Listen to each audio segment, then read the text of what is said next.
Iniciaremos con nuestra clase insuficiencia renal crónica. Por favor, ¿se escucha? Doctor, sí se le escucha. Ya. Bueno, entonces la insuficiencia renal crónica consiste como una falla global o falla de la función renal en el cual el riñón no es capaz de mantener adecuadamente el equilibrio homeostático del organismo, caracterizándose por una reducción del número de nefrones, ¿no?, funcionantes con una tasa de filtración glomerular inferior o menor de 60 ml por minuto. Lo normal, ¿no es cierto? Hemos dicho 120. Aquí su tasa de filtración o TFG menor de 60 ml por minuto para un adulto. Entonces, este es un cuadro irreversible. La insuficiencia renal crónica a menudo evoluciona lentamente hacia una enfermedad renal terminal. Lentamente evoluciona o avanza, diremos. Con el paso del tiempo, el paciente necesita tratamiento sustitutorio renal. O sea, ya cuando ya avanza más, llega a una función terminal o final, necesita diálisis, hemodiálisis o diálisis, que escuchamos, ustedes saben, conocen, o trasplante renal. Alguien tiene que donar, ¿no es cierto?, para que viva este paciente. En cuanto a su etiología, ¿no?, en la mayoría de los países desarrollados, estamos hablando, diabetes mellitus, o sea, nefropatía diabética, es la principal causa de insuficiencia renal crónica. El que sigue es hipertensión arterial.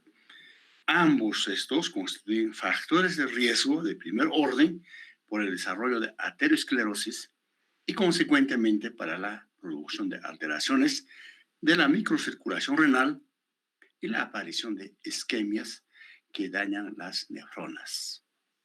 Otras causas, ¿cierto?, incluyen glomerulonefritis primarias de origen inmunológico secundario como lupus eritematoso sistémico, nefropatías intersticiales crónicas, pielonefritis crónica, poliquistosis renal, nefropatías obstructivas, cálculos o también hipertrofia benigna de próstata en el sexo masculino, hiperuricemia, hipercalcemia, una insuficiencia renal aguda que evoluciona también, si no recibe tratamiento adecuado, va a una insuficiencia renal crónica y otras nefropatías, etcétera, etcétera. Estas son las causas. Ahora hablaremos. La insuficiencia renal crónica depende de la parcela de nefrones funcionantes. Han sido divididos en 3 estadios. Estos son, primero, disminución de reserva renal. ¿En qué consiste esto? Las funciones renales, como un todo, se llama apenas levemente comprometido. ¿Listo? Estando preservado. El equilibrio de medio interno, solamente las pruebas funcionales renales, pues aquí nos puede hacer notar, si solicitamos la urea creatinina, pues funciones van a estar elevadas un poco. Son capaces de comprobar la situación de déficit y el sujeto está asintomático. El sujeto está normal, solamente solicitamos los exámenes laboratorios, entonces están elevados. Entonces, eso se llama disminución de reserva renal, ¿cierto? Ahora, insuficiencia renal crónica compensado. Un 75 a 90% de la destrucción de la masa renal surge algunos indicios de desequilibrio homeostático. Aquí hay ya hiperazotemia, o sea, urea, creatina están elevadas. El paciente también ya está con anemia, no tiene su fisiopatología de anemia, puede estar también algunos con poliuria, la opción. Y 3, una insuficiencia renal crónica descompensada, y a veces descompensado. Más del 90% de la destrucción de la masa renal con presencia de alteraciones persistentes y progresivas del medio interno, terminando en síndrome urémico. También sabemos, si hemos hablado en fisiopatología del síndrome urémico, a cada órgano afecta, ¿no es cierto? Entonces, el síndrome urémico se compone esta fase de hiperazotemia franca, o sea, urea creatinina muy elevado, nicturia, hay ácidos metabólicos, hay hipocalcemia, hiperpotasemia, ¿no es cierto? Hiperfosfatemia y otros signos y síntomas relacionados con el síndrome urémico, como que puede afectar al sistema nervioso central, aparato digestivo, cardiovascular, etcétera, etcétera. Entonces, a eso estamos. Y luego hablaríamos sobre la clasificación funcional. Considerándose que el tejido renal es aproximadamente 2 millones de nefrones, se torna fácilmente de proveer un largo espectro de situaciones funcionales que cada enfermo va atravesando a lo largo de la evolución hasta llegar a fases extremadamente incompatibles con la vida, ¿no? O sea que mientras avanza esta enfermedad, entonces ya se convierten en ser incompatibles con la vida. El parámetro más utilizado para la clasificación mediante la tasa de filtración glomerular, medido en la práctica por medio de la depuración de creatinina endógena con la base de tasa de filtración glomerular, se adopta la siguiente clasificación funcional de la insuficiencia renal crónica, ¿cierto? Entonces aquí tenemos la pantalla. Aquí primeramente tenemos tasa de filtración glomerular mayor de 100 a 150 ml por minuto, función renal todavía es normal. Pero donde está la tasa de filtración glomerular menor de 80 a 120 por minuto, reserva funcional ya es disminuida. Mientras aquí tasa de filtración glomerular menor de 50 a 80 ml por minuto, ya se considera insuficiencia renal leve. Y el otro, tasa de filtración glomerular menor de 10 a 50 ml por minuto, se considera insuficiencia renal moderada. Y por último, tasa de filtración glomerular menor de 10 por ml, se considera una insuficiencia renal grave la cuestión, ¿no es cierto? Grave. Aquí podemos demostrar un ejemplo que tenemos un hombre de 60 años, 62 kilos, tiene una creatinina sérica con 3 miligramos por ciento, ¿no es cierto? Entonces aquí tenemos la fórmula, 240 menos edad, entonces tiene edad 60 años, menos 140 menos 60 sería 80, tiene un peso de 62, hay que multiplicarlo eso, ¿no es cierto? La creatinina tiene 3 por 2, ¿no es cierto? Entonces aquí, ¿cuál será nuestra tasa? Entonces sacamos aquí 22.9 ml por minuto. Estaríamos en estos casos en una insuficiencia renal crónica moderada, ¿no es cierto? Entonces, de acuerdo al ejemplo. Luego hablaríamos signos y síntomas que presentan estos pacientes con una insuficiencia renal crónica.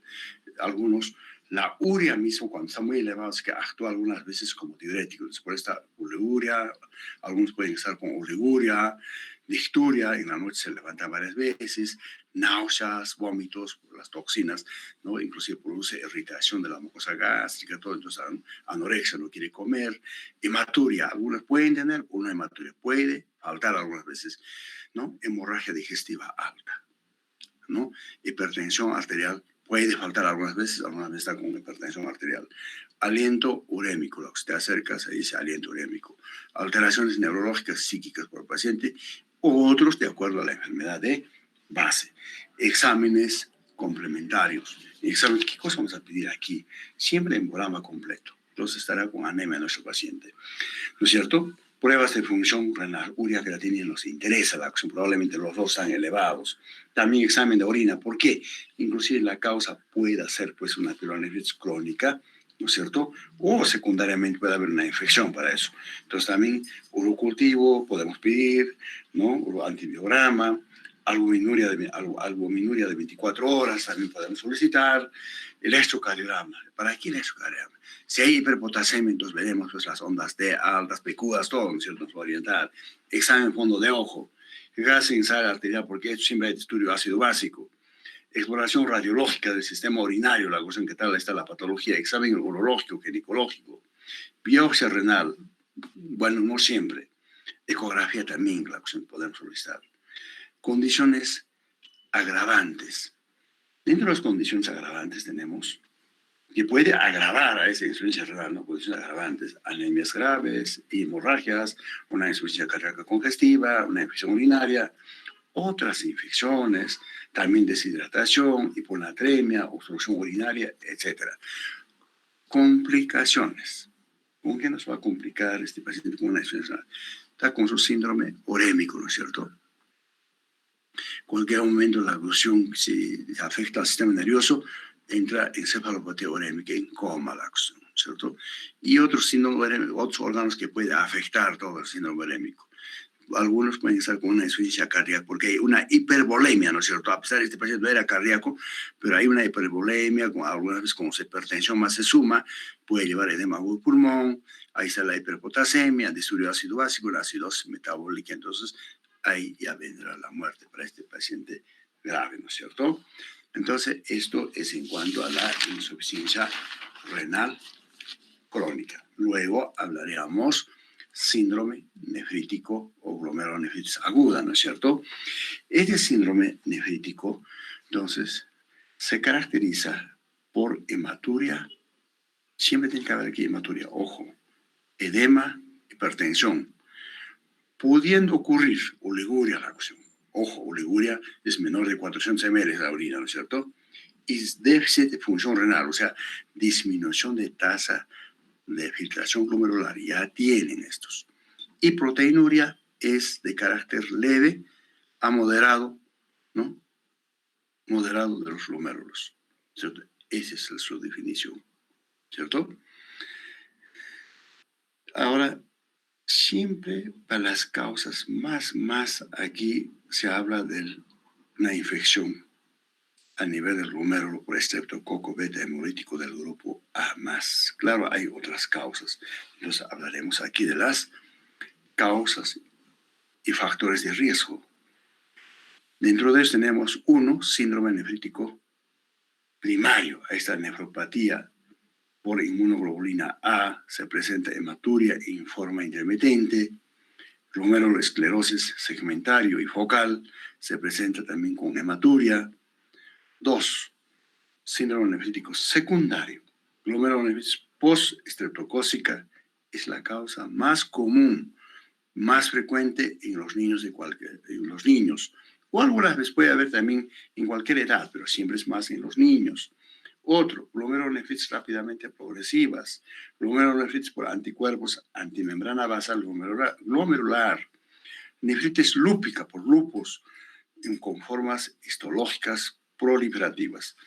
En cuanto a su fisiopatología, la acción, siempre dice que la inflamación va a comprometer a los glomérulos, la cuestión. Microscópicamente se observa hipercelularidad y edema de los mismos. De esa manera hay disturbio funcional básico, ¿no?, en el síndrome nefrítico. Entonces, aquí vemos, aquí GN, glomerulonefritis, que afecta entonces, bueno, aquí ya se compromete a la tasa de filtración, hay disminución de la tasa de filtración glomerular, ¿no es cierto? Y si hay disminución de la tasa de filtración glomerular, hay retención de sodio y agua y eso lo lleva a edema, ¿no es cierto? ¿Ya? A edema, perdón. Aló.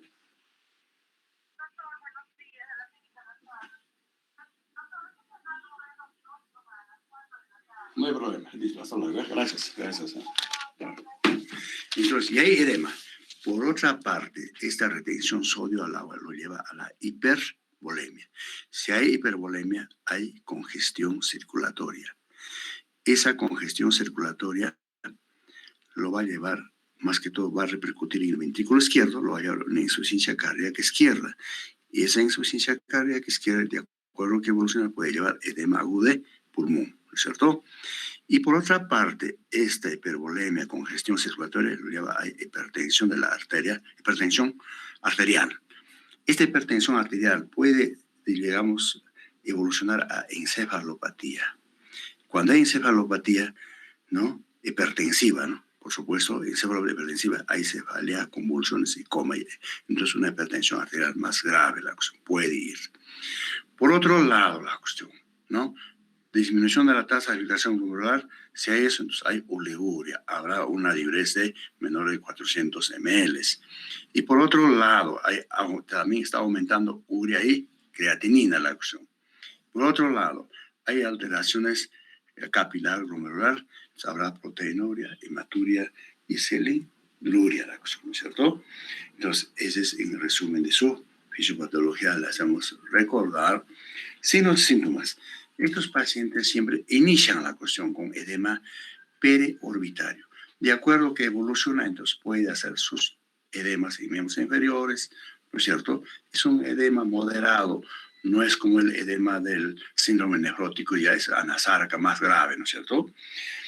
Y luego tienen hipertensión arterial leve a grave la cuestión. Entonces aquí habrá cefalea, alteraciones mentales. Hematuria. En hematuria siempre la orina es orina oscura, como Coca-Cola, los pacientes siempre. Otros síntomas, habrá oliguria, que hemos dicho, menor de 400 ml, disnea. ¿Por qué la disnea? Pues la cuestión puede haber aquí, preguntaremos.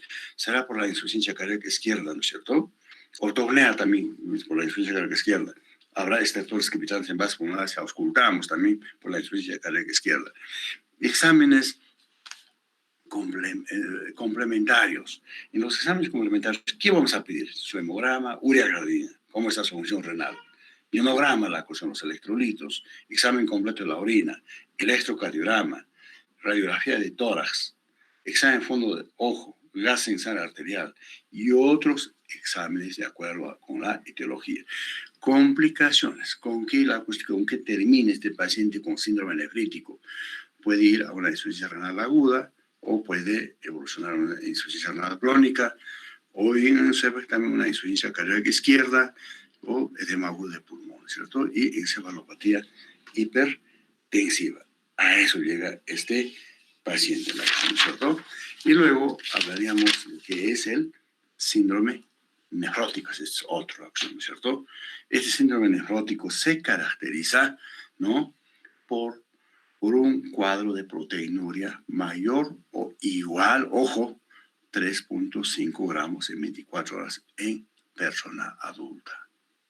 Y hay hipoalbuminemia, la cuestión, menor de 3 gramos. Incluso algunos autores hablan menor de 2.5, hasta algunos incluso hasta menor de 2, dicen la cuestión por litro. Entonces, ojo de la definición, esto es la pregunta también del examen, es del examen de ENAN, eso, ¿no? El edema es severo, ¿cierto? Porque aquí hay anasarca, va a ser. También hay hipercolesterolemia. Ojo, la cuestión que tienes que saber eso, ¿ya? Entonces, ese es esto aquí, ¿ya? Ahora, perdón, no. Causas o factores de riesgo. 1, enfermedades glomerulares primarias. Dentro de eso tenemos glomeruloesclerosis segmentaria y focal, glomerulonefritis proliferativa mesangial, con depósito de inmunoglobulina A e inmunoglobulina M. Glomerulonefritis membrana proliferativa, glomerulonefritis rápidamente progresiva. 2, tenemos enfermedades glomerulares secundarias. Dentro de las secundarias tenemos los alergenos, toxinas como veneno de serpiente, que me puede picar, entonces también puede ser causa de síndrome nefrótico, picadura de otros insectos, enfermedades sistémicas como lupus eritematoso sistémica, artritis reumatoidea, neoplasias, carcinoma del colon, pulmón, estómago, mama, riñón, tiroides, leucemias, linfoma, mieloma. También estas enfermedades pueden ser causa de síndrome nefrótico. Otro, enfermedades infecciosas, VIH, virus de hepatitis B y C, herpes zóster, malaria, tuberculosis. Enfermedades metabólicas, ojo, diabetes mellitus. Entonces, todo paciente con diabetes mellitus pueden evolucionar con síndrome nefrótico. Enfermedades graves, bacedor, mixedema también. Fármacos, ¿qué fármacos pueden producir? El litio, rifampicina, sustancias medio de contraste, probenecida. Drogas ilícitas también, como la cocaína, la heroína también, ¿cierto? Mientras aquí hablaremos sobre su fisiopatología, la cuestión, ¿cierto? Paso 1 o primer paso, la cuestión. ¿no? Entonces aquí se compromete el glomérulo, hay una hiperpermeabilidad glomerular, ¿no es cierto? Es la consecuencia de la proteinuria. De ahí a la cuestión está perdiendo la proteinuria. Lo que va a llevar es al segundo paso, hipoalbuminemia. Si hago dosaje, el paciente está con albúmina baja, ¿no es cierto? Ese hipoalbuminemia provoca ¿qué? Tercer paso, disminución de la presión coloide osmótica o disminución de presión oncótica del plasma, ¿no es cierto? Y eso favorece, cuarto paso, transudación del líquido hacia el intersticio, o sea, salida del líquido hacia el intersticio. Ahí se formó el edema, el primer edema, ¿no es cierto? Ahora, si mi líquido ha salido hacia afuera y hay edema, entonces, ¿qué va a pasar aquí? Hay disminución del volumen efectivo intravascular, ¿no es cierto? Entonces, hay disminución del flujo renal. El riñón recibe poca riego o poca sangre. Sexto paso, hay activación del sistema renina-angiotensina-aldosterona, ¿no es cierto? Sabemos aldosterona actúa en el duro contorneado, retiene sodio y agua la acción. Entonces, sexto paso, entonces hay hipervolemia. De esa hipervolemia, entonces hay otro edema la acción, ¿no es cierto? Entonces, toda su secuencia de su fisiopatología. Signos y síntomas. Edema siempre periorbitario. Discreto, puede ser anasarca. Inicia por ahí, después ya se va a anasarca, ¿no es cierto? Este es el que nos ahí va a ir a camino a derrames cavitarios. Derrames cavitarios son ascites, derrame pleural, derrame pericárdico, edema en el escroto, en el sexo masculino, todo, incluso hay aumento de peso, etc. También, como todo el líquido se va hacia afuera, el paciente está haciendo oliguria, ¿no? Disnea, ¿por qué? Disnea por derrame pleural, se ha ido el líquido a la cavidad pleural, ¿no? El paciente que orina, la orina es espumosa debido a la pérdida normal de proteínas por la orina, puede estar asociado también, algunas veces dicen hipertensión arterial o con una insuficiencia renal, algunas veces. Otros relacionados de la enfermedad de base en caso de glomerulopatía secundaria, ejemplo con diabetes mellitus, ojo. Exámenes complementarios. En exámenes complementarios, ¿qué vamos a pedir? Siempre nuestro hemograma, glucosa, qué tal el causante, la cuestión después, estoy frente a un paciente diabético, cómo está su función renal, urea, creatinina. Tengo que pedir aquí proteínas totales y fraccionadas, fracciones.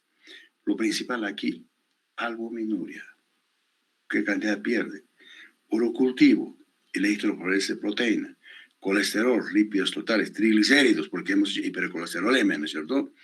Electrocardiograma, radiografía de tórax posterior anterior, hay derrame o no hay derrame, ¿no es cierto? Biopsia renal y otros de acuerdo a su etiología. Complicaciones, ¿con qué va a complicar? Puede complicar, digamos, con una insuficiencia renal aguda, crónica, por supuesto, tardíamente, y también con edema agudo del pulmón y embolia pulmonar, embolia pulmonar. ¿Por qué era? Por los hipertrigliceridemias, ¿no es cierto? Así, inclusive un caso creo que hemos hablado de fisiopatología, ¿no es cierto? Entonces son complicaciones. Luego, después de esto, hablaríamos infección del tracto urinario, hito, ¿no es cierto? Bueno, este hito se define por la presencia de microorganismos patógenos en cualquier tejido del tracto urinario, desde la uretra hasta el riñón. Puede ser sintomático, asintomático, y raramente puede causar sepsis y muerte. Se considera normalmente la orina, todo el sector de vías urinarias es normalmente estéril la cuestión. Pero no debe haber normalmente gérmenes, pero aquí hay, ¿no es cierto? Entonces, población susceptible a la infección del tracto urinario. ¿Quiénes son esas personas que son? Los niños pequeños. Creo que alguien preguntaba por los varoncitos, pueden tener la fimosis, pues del sexo femenino, los niños anatómicamente, ¿no es cierto? Más que todo las mujeres, siempre más que todo el sexo femenino la cuestión. Especialmente mejores mujeres jóvenes la cuestión, ¿no es cierto? Mujeres embarazadas, ancianas, pacientes con lesión medular, tienen vejiga neurogénica, también diabéticos también tienen vejiga neurogénica. usuarios de sondas vesicales, aquellas personas que la cuestión por X razón están con sonda vesical, entonces por la sonda misma está ingresando vía ascendente el germen. Diabetes mellitus, pacientes inmunodeprimidos, etc. Clasificación. De esa clasificación hay varias clasificaciones, otras más complicadas, hay otras, entonces bueno, nosotros vamos a sacar un poco para aprender como en semiología nomás. Hay una infección urinaria baja, o sea, está en la vejiga, la cuestión, la cistitis, ¿no es cierto? La alta está en pilonefritis, la cuestión. Y algunas veces una infección urinaria puede ser mixta, baja y alta. Inclusive también hablan aquí de la infección urinaria por tuberculosis, o sea, ¿no es cierto? También no hemos considerado. Y otra infección urinaria recurrente, la acción. Mejoras, otra vez regresa, otra vez, o es el mismo germen u otro germen. Hay también personas que tienen bacteriuria asintomática, especialmente las personas mayores, las mujeres, también embarazadas, no tienen síntomas, nada, pero pides examen de orina, todo, entonces te encuentras con una infección urinaria, ¿no? Entonces, ese es en cuanto al esto. Y luego hablaríamos en cuanto a su etiología, la acción. ¿No? La etiología siempre es infección del tracto urinario comunitaria, ¿no? Comunitaria, o sea, fuera del hospital. Y el otro es infección urinaria nosocomial. Ese de nosocomial son los gérmenes más resistentes, hay que saberlo tratar. Dentro de las comunitarias o adquiridas también dicen, siempre está bueno, estos gérmenes generalmente se originan de la flora intestinal, del intestino grueso, ¿no es cierto? Ahí está Escherichia coli, 80-90%, es las más comunes de los bacilos gram negativos que habitan en el intestino grueso. Staphylococcus puede haber, la Klebsiella, Enterobacter, Proteus, Streptococcus, etc. Mientras las nosocomiales o infecciones del tracto urinario hospitalarias, está la Pseudomonas aeruginosa, Serratia, marsensis, Proteus, Klebsiella, etc. Luego, factores predisponentes y o agravantes. Siempre aquí hablaremos del sexo femenino. Esos los que tienen más infección urinaria. Sabemos anatómicamente cuánto mide la uretra, muy próximo a dónde está, todo eso, ¿no es cierto? Entonces, siempre la acción. En el varón, quizás los niños tienen la acción. Un varón adulto, joven, o eso no tiene la cuestión, salvo que tenga anomalías en su anatomía la cuestión. Entonces, puede haber. Siempre el varón es a partir de su hipertrofia benigna de próstata, mayor de 45, 50 años, entonces por la retención urinaria, ¿no? Relaciones sexuales, más que todo, ahí está en el sexo femenino. Diabetes mellitus, embarazos, infección ginecológica, aquellos que tienen leucorrea, deficiencias inmunológicas, con condiciones obstructivas, como puede ser cálculo, litiasis, estenosis, tumores, hipertrofia de la próstata, como en el sexo masculino, aquellos que tienen sonda vesical, otras manipulaciones urológicas, colocar la sonda, sacar la sonda. También algunas veces llega al hospital inclusive un paciente que está deshidratado, quiero medir la orina, la cuestión mejor con la sonda, ya le han metido el germen, ¿no? Vejiga neurogénica, vejiga neurogénica siempre los traumatismos de la columna tienen, o pacientes con diabetes mellitus también, ¿no es cierto? Otra causa es reflujo vesíco-uretral, riñón poliquístico, prostatitis crónica, etc. Vías de infección, siempre la vía más es la vía ascendente, la cuestión, ¿no es cierto?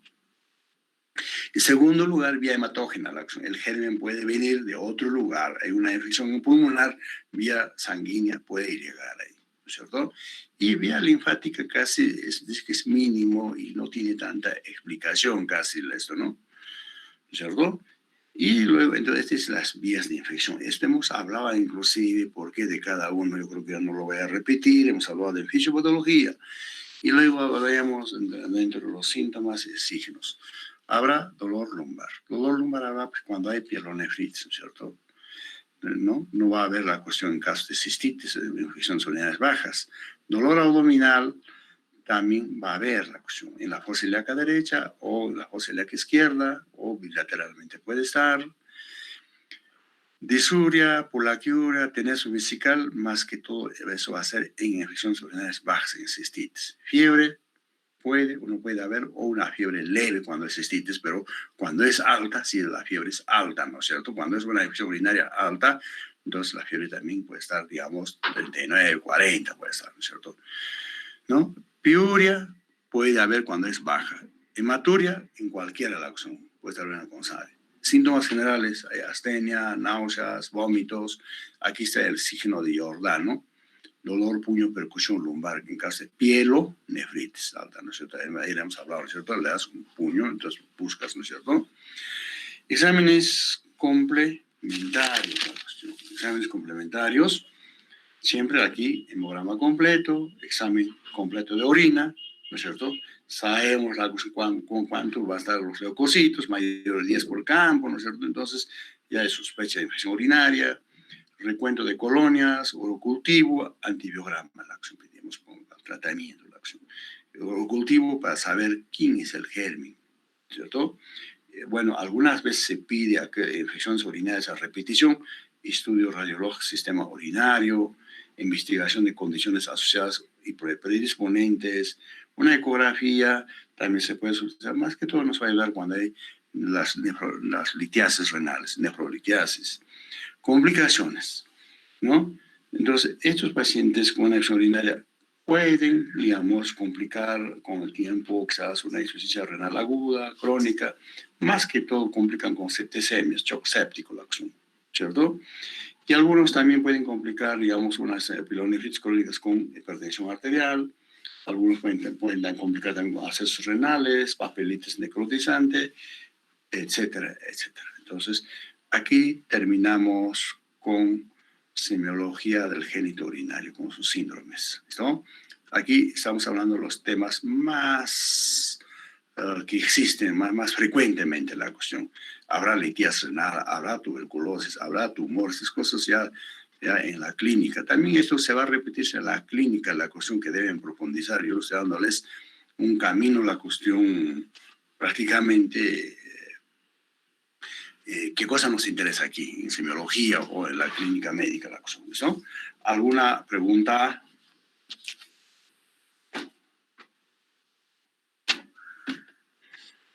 Doctor, una consulta.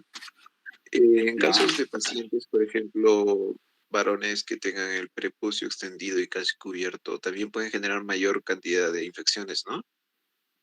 También, claro, entonces prácticamente tiene dificultad para evacuar, ¿no? Entonces retorna la orina, digamos, entonces la vejiga está lleno, entonces como caldo de cultivo es posible. En los niños también eso ocurre, ¿no? Tienen las fimosis, la cuestión. Entonces también hay adultos que tienen su fimosis también, parafimosis también tienen, ¿no? Y llegan a una cirugía, eso es llegan a eso que tiene fimosis, parafimosis. Ok, gracias, doctor.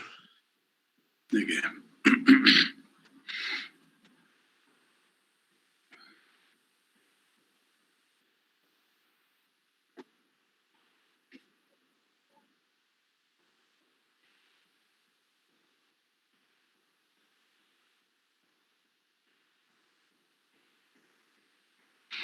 Tú quieres saber, digamos, cuando hay anasarca con compromiso de los cestos, ya con los derrames, ¿no es cierto? Si hablamos del pulmón, ¿no? O derrame pleural, un derrame pleural pequeño probablemente no.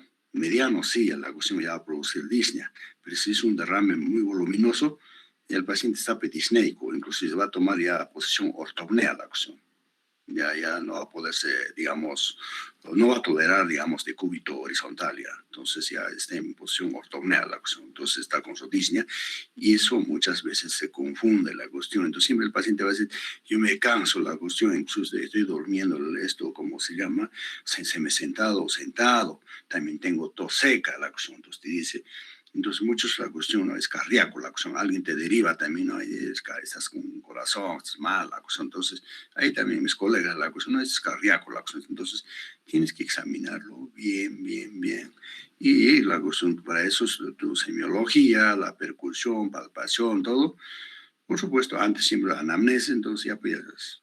Ahora, si habría, digamos, ascitis atención, ¿qué hace ascitis atención? Pues comprime el diafragma, lo eleva hacia arriba. Entonces ese paciente también va a estar en ortopnea, la cuestión, está codisneico la cuestión. ¿cierto? ¿Qué cosa la otra preguntita era? ¿Qué cosa más?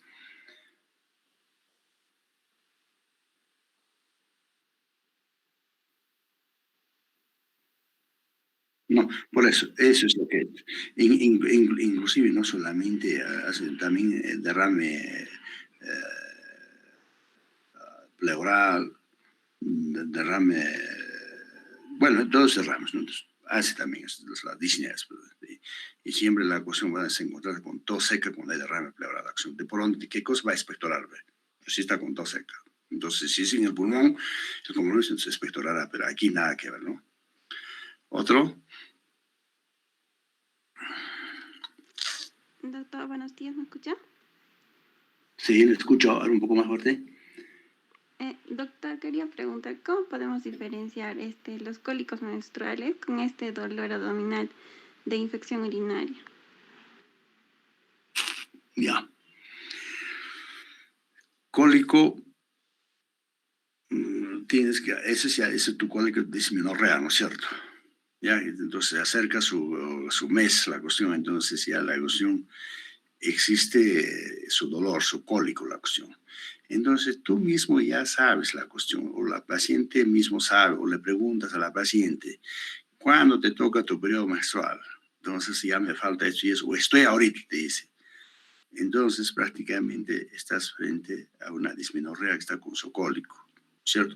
Algunos ya saben, toman su antiespasmódico o bien los AINEX, todo. ¿Con qué querías comparar con un dolor abdominal de qué? De infección urinaria. Ah, ya, con infección urinaria. Mira, en una infección urinaria no vas a tener dolor tipo cólico, ¿no es cierto? Lo que vas a tener es disuria. Al orinar, toda la parte de la uretra arde, quema, duele la cuestión, ¿no es cierto? Disuria la cuestión al orinar. Polaquiuria, orina cada nada la cuestión, ¿no es cierto? Orina cada nada, poco a poco la cuestión.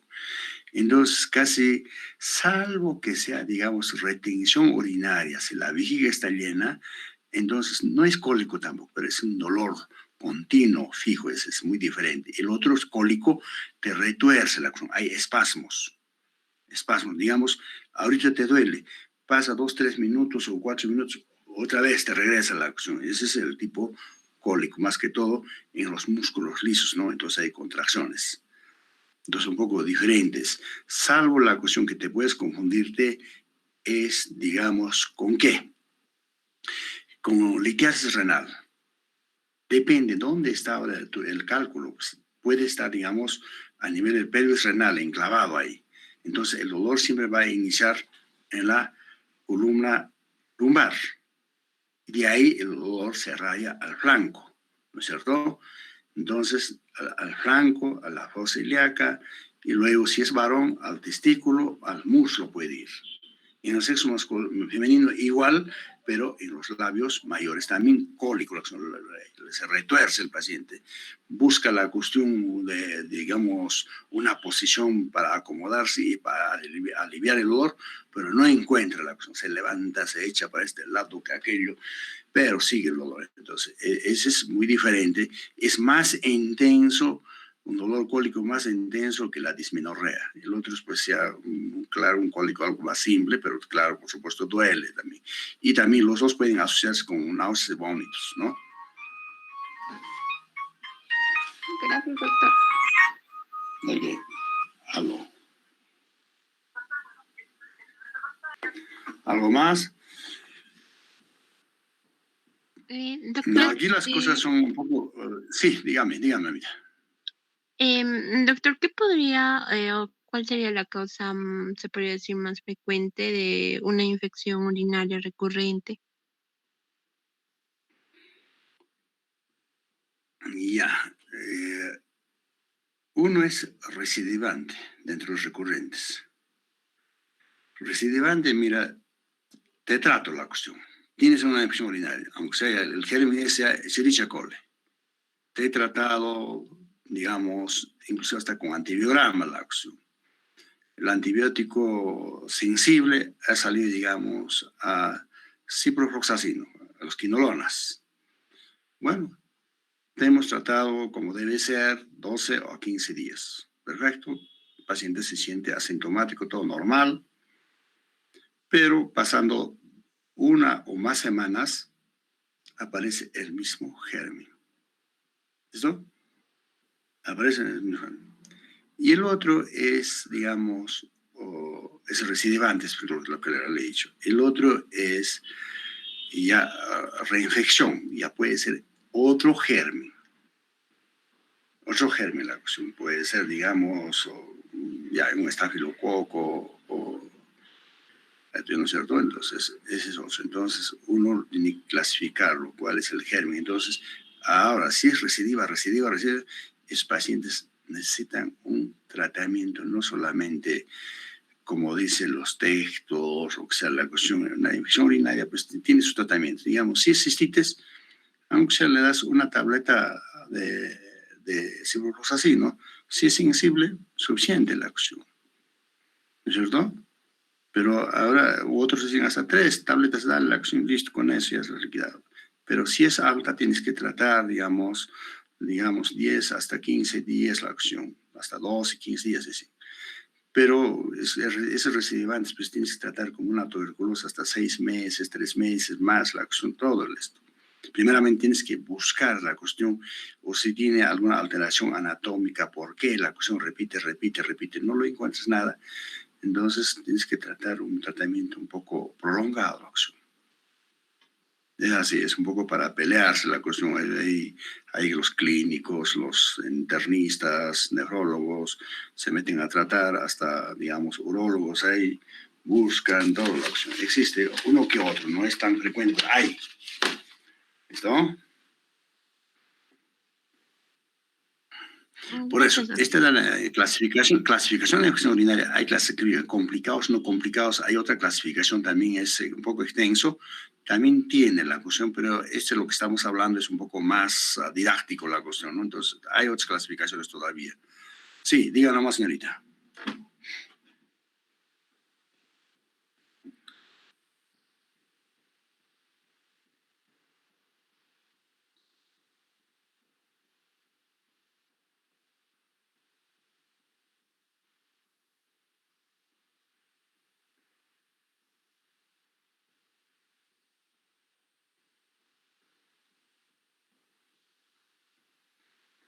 Bueno, parece que ya no hay. Entonces, mañana nos vemos. Bueno, parece que me queda 1 o 2 clases, parte de endocrinología.